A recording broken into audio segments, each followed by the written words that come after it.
입원을 해서 기관지염과 폐렴 치료를 병원에서 받고 은혜 가운데 돌아왔습니다. 기도해 주신 모든 분들께 감사를 드립니다.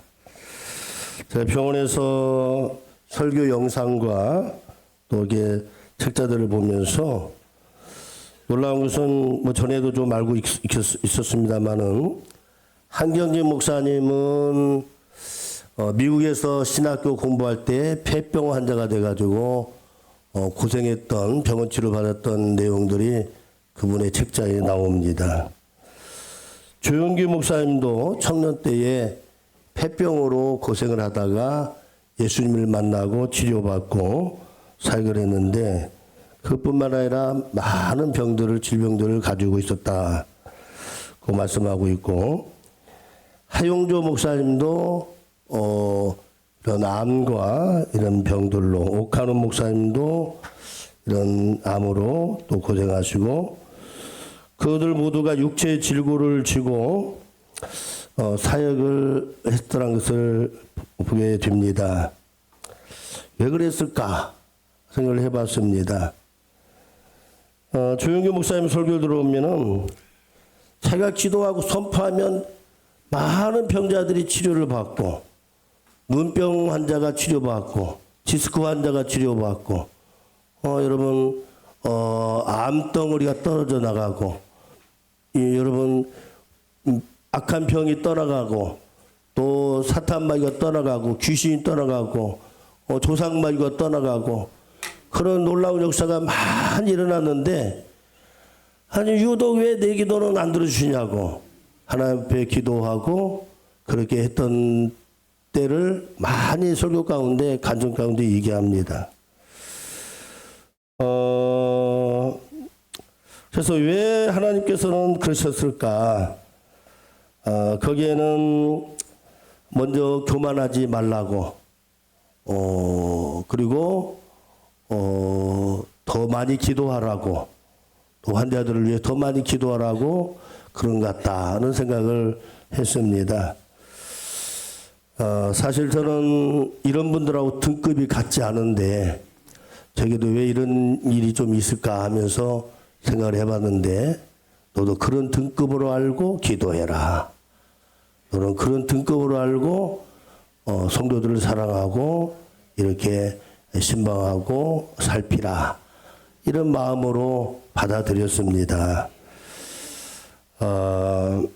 하나님의 은혜가 우리 모두에게 넘치기를 주의 이름으로 축원합니다. 어둠이 우리를 에워쌌다. 바이올린 소리밖에 들리질 않았다. 율리에크의 영혼이 바이올린 활이 된 것 같았다. 이루지 못한 그의 희망이 수처럼 새까맣게 타버린 과거가, 사라져버린 그의 미래가. 이 글은 2016년도에 사망한 유태계 미국 작가 엘리 위젤이 쓴 1954년도에 쓴 아우슈비츠 수용소에서 쓴 회고록 나이트라고 하는 책의 한 대목입니다. 이 책은 독일의 히틀러가 유태인 600만 명을 죽였던 홀로코스트의 참상을 기록한 가장 중요한 책 중에 하나입니다. 위젤은 루마니아에서 태어나서 15살 때에 부모와 누나, 여동생들과 함께 아우슈비츠에 끌려갔습니다.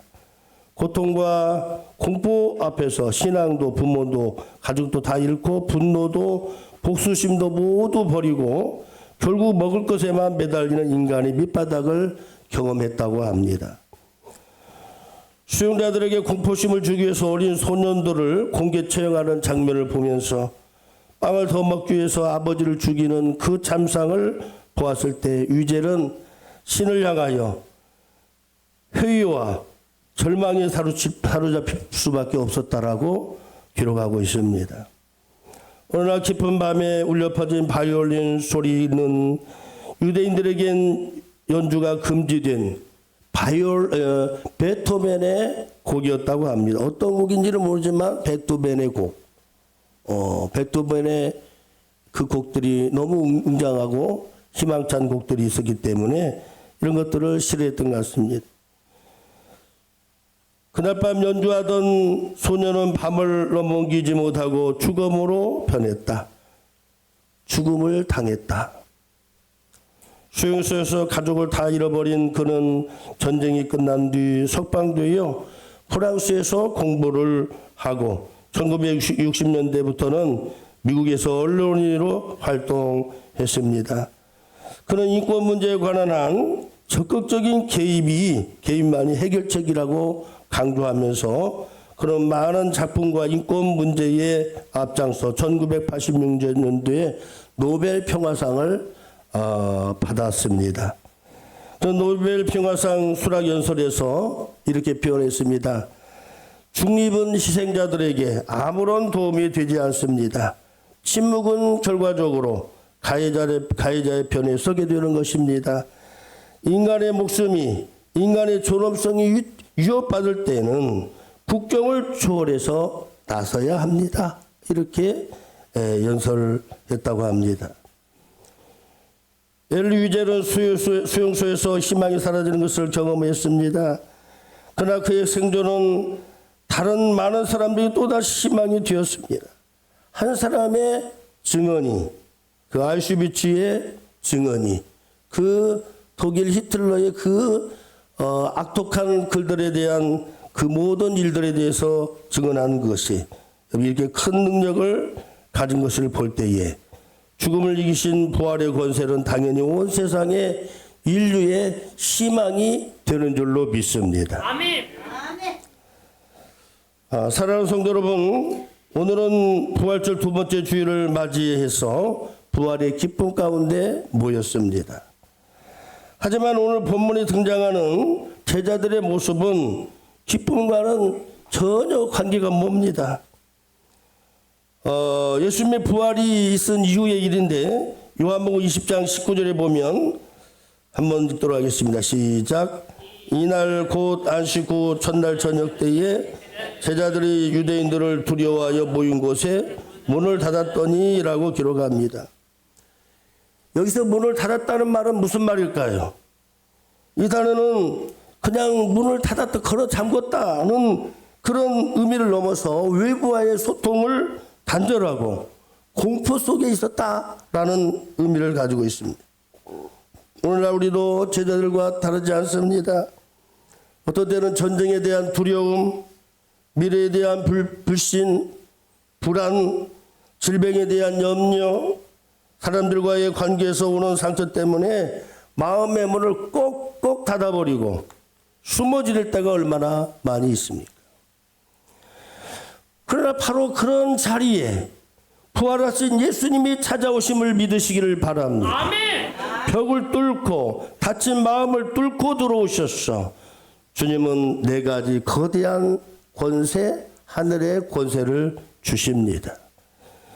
제가 이제 정리를 해보니까 네 가지 능력이 있는데 이 네 가지 능력은 성도가 세상에서 이길 수 있는 하늘의 권세라는 사실을 깨달았습니다. 하나님이 주시는 하늘의 권세, 이 권세를 여러분이 제자들과 함께 받은 것을 기억하시고 이 권세를 누리며 세상을 이겨나가는 우리 모두가 되기를 주의 이름으로 축원합니다. 첫 번째 여러분, 당연히 부활의 능력입니다. 이것은 죽음을 이기는 생명의 확신입니다. 19절 말씀 읽읍시다. 시작. 이 말씀을 하시고 손과 옆구리를 보이시니 제자들이 보고 주를 보고 기뻐하더라. 예수님의 제자들에게 왜 자신의 못자국난 손과 창에 찔린 옆구리를 보여주셨을까요? 응? 굳이 왜 흉터를 보여주셨을까요? 이것은 너희들이 보는 것은 환상이 아니라 예수님의 실제적인 부활하신 모습을 보고 지금 있는 것이 증명을 하고 있는 것입니다. 여러분 육신의 몸, 여러분 부활하신 예수님의 그 몸의 부활을 지금 확증해 보이고 있는 거예요.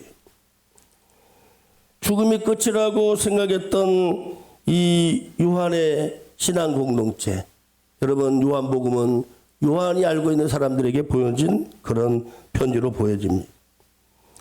그들에게 이 예수님의 부활의 증거는 슬픔을 환희로 바꾸는 능력이 되었던 것입니다. 절망이 기쁨으로 바뀌게 되었습니다.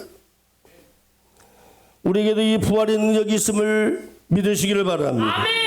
육체적인 질병도 경제적인 파산도 영적인 침체라는 무덤에 갇혀 있을지라도 다시 살리시는 예수님의 생명이 우리 안에 있음을 믿을 때에 우리는 다시 일어설 수 있고 주님의 사역자로 능히 끝까지 감당할 수 있을 줄로 믿습니다. 아멘. 여러분 톰 나이트라고 하는 성경신학자는 부활을 이렇게 표현했습니다. 부활은 죽음 이후의 삶이 아니라, 우리는 죽으면 천당 간다 그거잖아요. 그것이 아니라 죽음 이후의 삶이라고 말씀하고 있습니다. 영어로 보면 좀 복잡한데요. Life after life, after dead, 죽음 이후의 삶, 후의 삶. 그런 현대의 기독교인들이 흔히 오해하는 내세관을 바로잡기 위해서 주장을 한다고 합니다. 우리는 보통 죽음 이후의 삶을 말할 때 여러분 대부분 우리 신앙인들이 죽으면 육신은 땅에 묻고 여러분 영혼은 어디로 가요? 천국에 들어간다.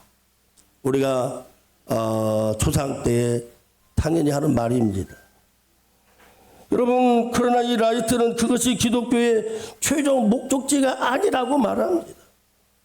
라이트뿐만 아니라 여러분 성경이 그렇게 말하고 있고 많은 신학자들이 말하고 있어요. 죽음 이후의 삶, 이후의 삶은 어디냐? 여러분 죽어서 영혼이 이 세상을 탈출하는 것이 아니라 이 세상을 탈출하는 것, 그리고 천국에 가는 것, 이거는 영주주의 사상이 많이 들어있다는 거예요. 여러분 이 세상을 탈출해서 하늘나라에 들어오는 것이 끝이 아니라 이 세상을 새롭게 창조하는 것이, 우리 또한 이 세상의 새 세상에서 걸맞는 새 몸을 입고 사는 것이 부활의 목적이라는 거예요. 부활은 단순히 다시 살고 죽지 않는 것이 아니라, 여러분 죽지 않는 것이 아니라 하나님이 만드신 물질 세계를 긍정적으로 받아들이고 그 안에서 온전한 인간으로 다시 회복되는 몸의 부활을 말씀하고 있다는 것이에요. 사랑하는 성도 여러분, 몸의 부활을 믿으시기를 바랍니다. 아멘. 당연히 우리가 이제 죽으면 천국 가는 것은 당연한 거고, 예수님의 부활을 믿은 그 순간 우리는 몸의 부활로 새롭게 되어서 새로운 믿음의 사람으로, 새로운 영혼으로, 새로운 몸으로 이렇게 그리스도의 사람으로 살아가는 것이 부활의 존재라고 말씀하고 있는 것입니다. 두 번째는 평안의 능력을 주셨습니다. 환경을 초월하는 하늘의 안식입니다. 29절 후반절에 보면 예수께서 오사 가운데 서서 이르시되 너에게 평강이 있을지어다 라고 말씀했습니다. 예수님이 부활하신 후에 가장 먼저 하신 말씀이 뭐냐? 내 이놈들 왜 나를 버렸느냐? 왜 다 도망갔어? 어디 있었어? 한 것이 아니라, 여러분 너에게 평강이 있을지어다. 아멘. 너에게 평강이 있을지어다. 아멘. 평강을 선포하셨다는 거예요. 평강이라는 단어의 원어는 에이레네, 헬라어 에이레네는 단순한 마음의 평온이 아니라 하나님과의 관계가 회복됨으로 말미암아 오는 안녕이라고 여러분 이제 정리를 합니다. 그래서 예수님은 말씀하시기를 세상이 주지 못하는 평안을 내가 너에게 주노라라고 말씀했어요. 사랑하는 성도들이요, 이제 예수님이 주시는 참된 평안을 받으시고 누릴 수 있기를 바랍니다. 아멘. 평안이 있기를 주의 이름으로 축원합니다. 성도는 환경이 좋아서 평안한 사람이 아닙니다. 폭풍 가운데서도 고난 가운데서도 질병 가운데서도 전쟁 가운데서도 주님이 주 하나님이 함께 하시기 때문에 누리는 평안, 이것이 성도가 세상을 이기는 강력한 무기인 줄로 믿습니다. 아멘. 이것이 평안이 성도의 권세요 성도의 능력인 것입니다. 아멘. 22절 말씀에서 또 말씀해요. 예수께서 또 이르시되 아까도 했는데 또 이르시되 너에게 평강이 있을지어다. 아버지께서 나를 보내신 것 같이 너희도 나도 너희를 보내노라. 여러분 히브리 이스라엘 여러분 이 성경의 용법 가운데 하나가 뭐냐면 2번 이상 같은 말을 쓸 때에는 진실로 너에게 이르노니, 이 말은 정말 진실로 너에게 말하니 그 말이에요. 여러분 성경에서 용법에서 2번 이상 같은 말을 사용할 때는 그 말을 너무너무 강하게 강조하고 있다는 사실을 말하고 있다는 거예요. 여러분 평강이 있을지어다. 너에게 평강이 있을지어다. 아멘. 이 말은 어떤 상황 속에서도 평강을 누리라고 강조하고 계신 것입니다. 그런데 여러분 평강을 주시면서 한 가지 부탁을 하십니다. 보내심의 사명을 지금 주시고 계신 거예요. 아버지께서 나를 보내신 것 같이 나도 너희를 보내노라. 여러분 사명은요 두려움 가운데서 사명을 감당할 수가 없습니다. 그래서 주님은 제자들에게 먼저 여러분 부활의 능력과 평강의 그 권세를 주시면서 이제 너에게 제자로서의 이제 파송 선언을 내가 너에게 명령하노라. 너는 이제 예수님 하나님이 나를 보내신 것처럼 나도 너희를 보내노라. 우리 주님은 부활의 능력을 가지고 평강의 능력을 가지고 너희는 이제 세상에 나가라 라고 말씀을 하시는 거예요. 여기서 나도라는 표현은 예수님의 신적 권위가 있는 그런 이 표현입니다. 예수님께서 지금 위임을 하시고 계시는 거예요. 제자들에게 나도 만왕의 왕 되시는 예수님 부활의 주님이 지금 너에게 말하노니 너는 나처럼 세상에 나가서 주의 일을 감당하라 라고 명령하시는 줄로 믿습니다. 아멘. 그러면 오늘날 우리 성도들은 세상 앞에서 위축될 필요가 없어요. 보내의 권위가 여러분 동네 아저씨도 아니고 옆집 사람도 아니고 좀 더해서 무슨 아니 여러분 혹이라도 직장 안에서 윗사람이 뭐 해주시오 하면은 그거 안 하겠어요? 응? 상사가 얘기한다면. 근데 여러분 만왕의 왕 부활하신 우리 주님이 우리에게 명령하신 거예요. 하나님이 나를 보내신 것 같이 나도 너희를 세상에 보내노라. 여러분 각 사람에게 여러분 소명을 주시고 여러분을 불러주신 것을 믿으시기를 바랍니다. 아멘. 세 번째는 성령의 능력을 주셨어요. 이 성령의 능력은 사명을 감당케 하는 하늘의 동력입니다. 예수님은 21절 아버지께서 나를 보내신 것 같이 나도 너희를 보내노라 이 말씀을 하시고 22절에 그들을 향하사 숨을 내쉬며 이르시되 성령을 받으라. 아멘. 말씀했어요.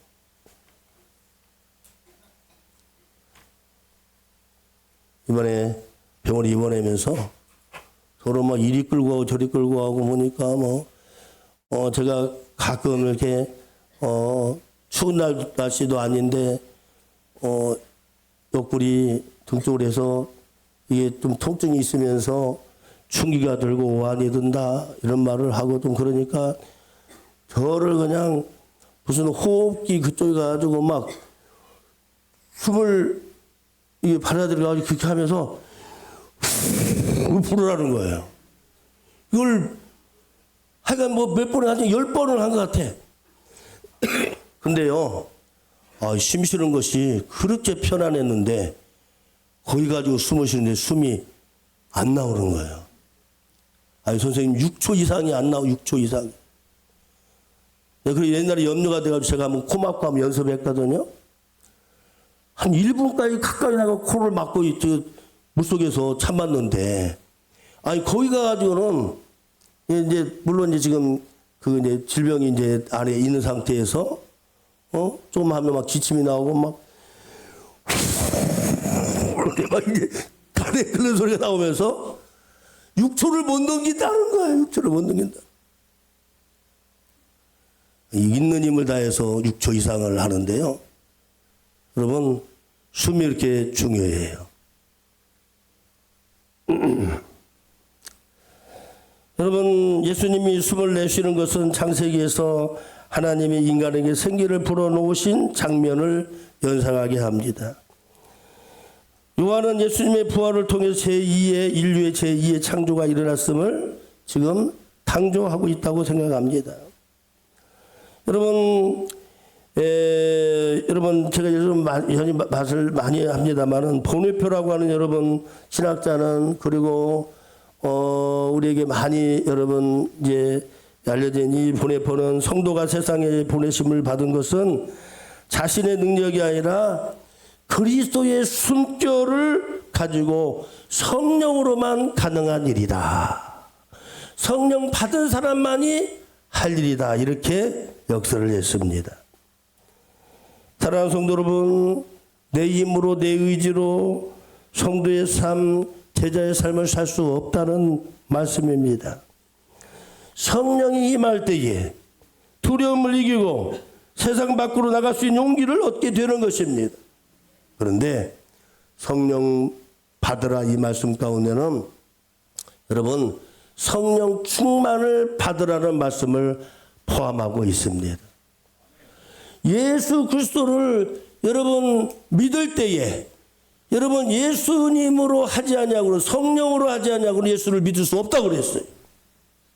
그러므로 여러분 예수를 믿는 사람은 다 여러분 성령을 받으신 줄로 믿으시기를 주의 이름으로 축원합니다. 아멘. 이미 성령을 받았어요. 아멘. 받긴 받았는데 여러분 이 성령이 역사하는 것을 본인이 허락을 안 해요. 응? 사모도 하지 않아요. 그대로 있는 예수를 믿긴 믿어도 늘 세상과 같이 살고 세상과 흘러가는 겁니다.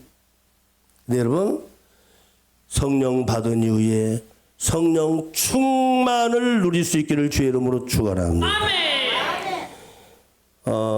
연이 하늘 높이 날 수 있는 이유는 연에게 날개가 있었을까요? 아닙니다. 연을 밀어 올리는 바람이 있기 때문에 연은 높이 날 수가 있습니다. 바람이 멈추면 연은 추락합니다. 성령의 바람은 곧 성령 충만을 받는 것입니다. 여러분 우리가 성령 충만할 때에 성령으로 주의 일을 능력 있게 은혜롭게 여러분 기쁨으로 여러분 사역할 줄로 믿습니다. 아멘. 여러분 성령의 능력이 필요합니다. 그러므로 성령 충만을 사모하시고 성령 충만을 가지고 여러분 기쁨과 은혜와 능력으로 살 수 있기를 주의 이름으로 축원합니다. 아멘. 마지막입니다. 용서의 능력을 받았음을 믿으시기를 바랍니다. 아멘. 용서의 능력을 주셨어요. 세상을 치유하는 복음의 열쇠입니다. 23절 말씀합니다. 시작. 너희가 누구의 죄든지 사하면 사여질 것이요 누구의 죄든지 그대로 두면 그대로 있으리라 하시니라. 마지막 본능은 참으로 놀랐습니다.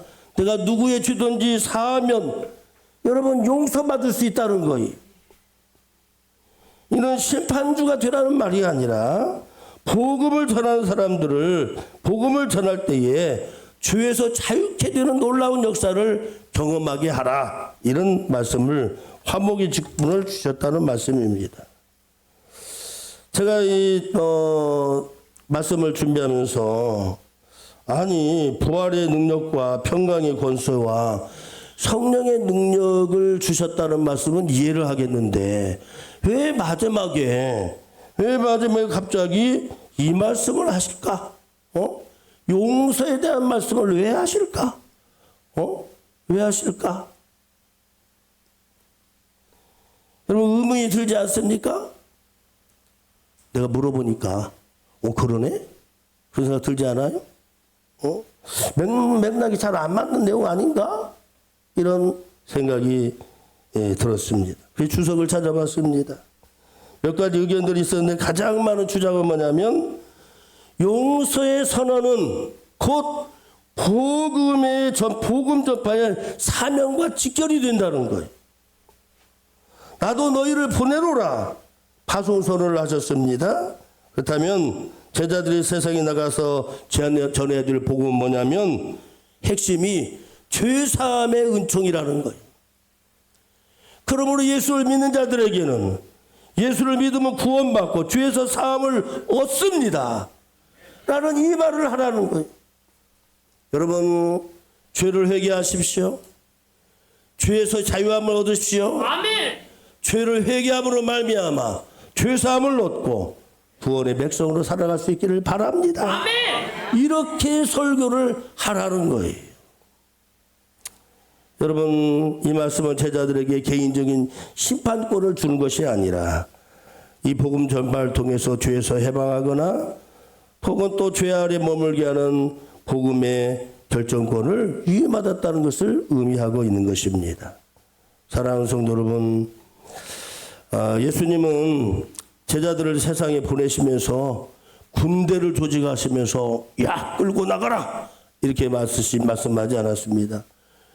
무기를 주어주면서 이 무기를 가지고 사용해라 하시지 않았다는 거예요.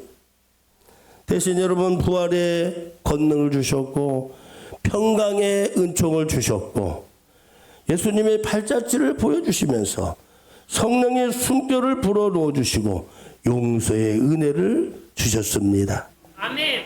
그러므로 세상은 힘으로 정복되는 것이 아니라 여러분 세상은 그렇게 하잖아. 힘으로 정복하려고 하잖아. 여러분 그리스도의 사명은 부활의 생명과 용서의 사랑으로 세상을 녹여내는 사람들의 일이라고 하는 것입니다. 사랑하는 성도 여러분, 이 시간 우리는 더 이상 닫힌 문 뒤에 숨어있는 비겁한 종교인이 아닙니다. 부활의 능력으로 죽음을 이기시고 평안의 능력으로 환난을 견디시고 아멘. 성령의 능력으로 사명을 감당하시고 아멘. 용서의 능력으로 세상을 치유하는 우리 모두가 되어서 이 하늘의 권세, 4가지 권세를 가슴에 여러분 품고 여러분 세상 속으로 여러분 당당히 나가는 승리하시는 여러분들이 다 되시기를 주의 이름으로 축원합니다. 아멘. 사랑과 은혜가